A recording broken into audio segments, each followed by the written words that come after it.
அது என்ன டாக்டர் அது பழைய கதை அப்படின்னு கேட்டிங்கன்னா, ஆரம்ப காலத்தில அதாவது சம்வேர் லைக் அரவுண்ட் 90ஸ் 80ஸ்லலாம் ரேடியேஷன் கொடுக்கும்போது என்ன நடந்துகிட்டு இருந்துச்சு அப்படின்னா, அப்போ இவ்வளோ தூரம் இந்த கம்ப்யூட்டர் அது இதெல்லாம் கிடையாதுங்க. ரொம்ப பேசிக்கான மெஷின்ஸ் வச்சு தான் நம்ம ட்ரீட் பண்ணுறோம். அப்போ என்ன நடக்கும், ரேடியேஷன் கொடுக்கும்போது கட்டிக்கு தேவையான ரேடியேஷன் கரெக்ட்டா போயிடுது. பேஷண்ட் க்யூர் ஆயிடுறாங்க. அதே சமயம் நார்மலா இருக்கிற டிஷ்யூஸ் இருக்கு இல்லையா, கட்டிய சுத்தி இருக்கிற டிஷ்யூஸ் இருக்கு இல்லையா, அதுக்கு நெறைய ரேடியேஷன் போய்க்கிட்டு இருந்தது. அந்த ரேடியேஷனால கேன்சர் குணமானாலும், அந்த பேஷண்ட்டு சைட் எஃபெக்ட்னால கொஞ்ச நாள் சிரமப்பட்டுருப்பாங்க. இத பார்த்து தான் அந்த காலத்தில என்ன பண்ணிட்டு இருந்தாங்க, கேன்சருக்குன்னா ரேடியேஷன் குடுத்தா பிரச்சனை, பிரச்சனை அப்படின்னு சொல்லிட்டு இருந்தது. அதுக்கப்புறம் இன்னைக்கு எவ்வளவோ உலகங்கள் மாறிடுச்சு இல்லையா? எவ்வளவோ விஷயங்கள் வந்துருச்சு. நம்ம என்ன பண்ணிட்டோம், ரேடியேஷன் மெஷினையும், கம்ப்யூட்டர்ஸையும் ஒண்ணா சேர்த்துட்டோம். சேர்த்ததால என்ன ஆகுது அப்படின்னா, முன்னாடி இருந்த மாரி மேனுவல் ட்ரீட்மெண்ட்லாம் கிடையாது.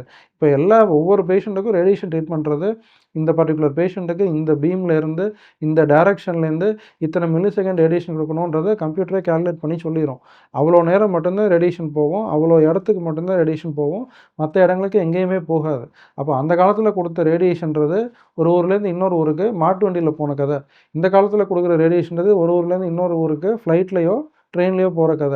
அதையும் இதையும் கம்பேர் பண்ணி, இல்லப்பா ஊர் விட்டு ஊர் போ முடியாதுப்பான்னு சொல்லிட்டு இருந்தா நம்ப முடியுமா?